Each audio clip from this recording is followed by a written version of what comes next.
Hi friends, welcome to just cooking. ரொம்பவே சட்டுன்னு செய்யக்கூடிய மொறுமொறுப்பான ஒரு ஈவினிங் ஸ்நாக் ரெசிபி தாங்க பார்க்க போகிறோம். அதுக்கு முன்னாடி என்னோடய சேனலை சப்ஸ்கிரைப் பண்ணாதவங்க சப்ஸ்கிரைப் பண்ணிடுங்க. கூடவே பெல் ஐக்கானையும் கிளிக் பண்ணிக்கோங்க. வாங்க எப்படி செய்யலான்னு பார்ப்போம்.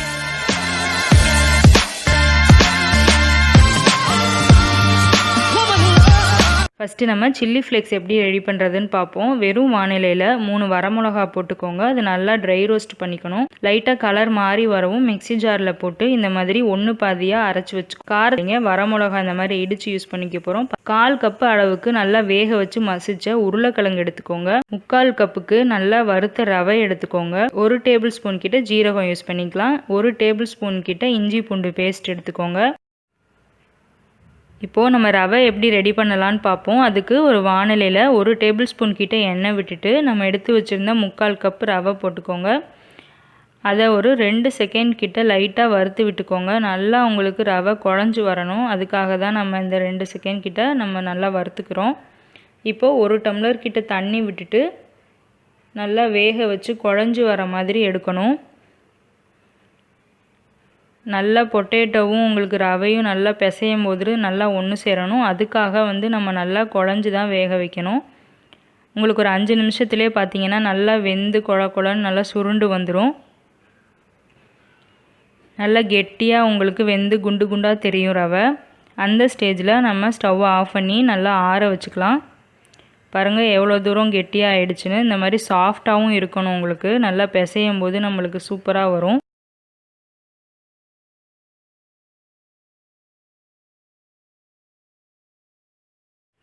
இப்போது நல்லா ரவை ஆறிடுச்சு. இதில் நம்ம எடுத்து வச்சுருந்த 1/4 கப்பு உருளைக்கிழங்கையும் சேர்த்துக்கலாம்.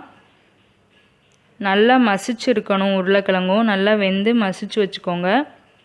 3/4 கப்பு ரவைக்கு 1/4 கப்பு உருளைக்கிழங்கு தாங்க அளவு. இந்த மாதிரி நீங்கள் எடுத்து பிசைஞ்சிங்கன்னா ரொம்பவே டேஸ்ட்டாக கிடைக்கும். இப்போது இதில் நம்ம அரைச்சி ஏற்கனவே எடுத்து வச்சுருந்த ரெட் சில்லி ஃப்ளேக்ஸ் அது ஒரு 1 டேபிள் ஸ்பூன் கிட்ட சேர்த்துக்கலாம். அடுத்து பச்சை மிளகாய் ஏற்கனவே இந்த மாதிரி தட்டி வச்சுருக்கேன். ஒரு பச்சை மிளகாயை நல்லா தட்டி இந்த மாதிரி ஆட் பண்ணிக்கோங்க. காரத்துக்கு நம்ம வேறு எதுவுமே இதில் யூஸ் பண்ணலைங்க. வெறும் வரமிளகாவும் பச்சை மிளகாயும் தான் இடித்து சேர்த்துருக்கோம். 1 டேபிள் ஸ்பூன் கிட்ட ஜீரகம் ஆட் பண்ணிக்கோங்க. 1 டேபிள் ஸ்பூன் கிட்ட இஞ்சி பூண்டு பேஸ்ட் ஆட் பண்ணிக்கலாம். இந்த டிஷ்க்கு தேவையான உப்பையும் நம்ம இப்போ ஆட் பண்ணிக்கலாம். எல்லாம் சேர்த்து நல்லா ஒரு சேர மசிச்சு விட்டுக்கோங்க. நல்லா கையில் பிடிக்கிற அளவுக்கு நல்லா ஒன்று சேர மசிச்சு விட்டுக்கணும்.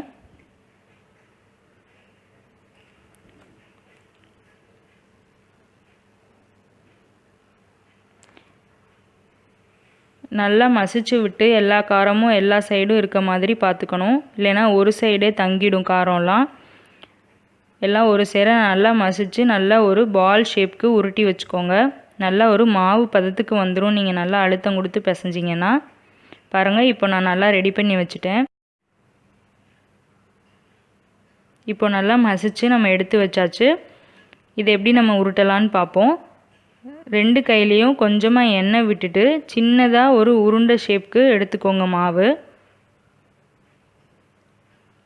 கொஞ்சமாக நீங்கள் எண்ணெய் விட்டால் போதும்.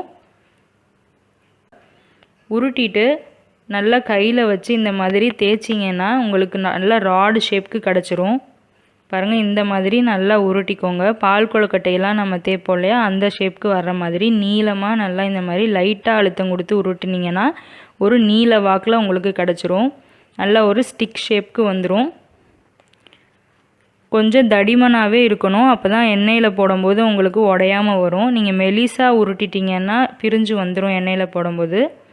பாருங்கள் இந்த மாதிரி எல்லா பீஸையுமே ரெடி பண்ணி எண்ணெயில் நல்லா சூடாக இருக்கும்போது போடுங்க. போட்டதுக்கப்புறம் மீடியம் ஃப்ளேமில் வச்சு குக் பண்ணுங்கள். அப்போ தான் எல்லா சைடும் வெந்து நல்லா உங்களுக்கு மொறுமொறுன்னு கிடைக்கும். இப்போது நம்ம எல்லா ஸ்டிக்ஸையுமே ரெடி பண்ணி உள்ளே போட்டுட்டோம். பாருங்கள் எவ்வளோ மொறுமொறுன்னு ரெடி ஆகிட்டுருக்குன்னு. நல்லா ஸ்டிக்ஸ் எல்லாம் வெந்துருச்சுங்கிறதுக்கு மேலே உங்களுக்கு நல்லா மிதந்து வரும். பாருங்கள் நல்லா கலர் மாறிக்கிட்டே வரும். ஒரு 5 நிமிஷத்தில் சூப்பரான மொறுமொறுப்பான ஈவினிங் ஸ்நாக் ரெடி பண்ணிடலாம். நீங்கள் ரொம்பவே மொறுமொறுன்னு இருக்குங்க. பாருங்கள் சூப்பராக கிறிஸ்பியாக ரெடி ஆகிடுச்சு. இந்த மாதிரி எல்லா ஸ்டிக்ஸையுமே நம்ம ரெடி பண்ணி எடுத்து வச்சுக்கலாம்.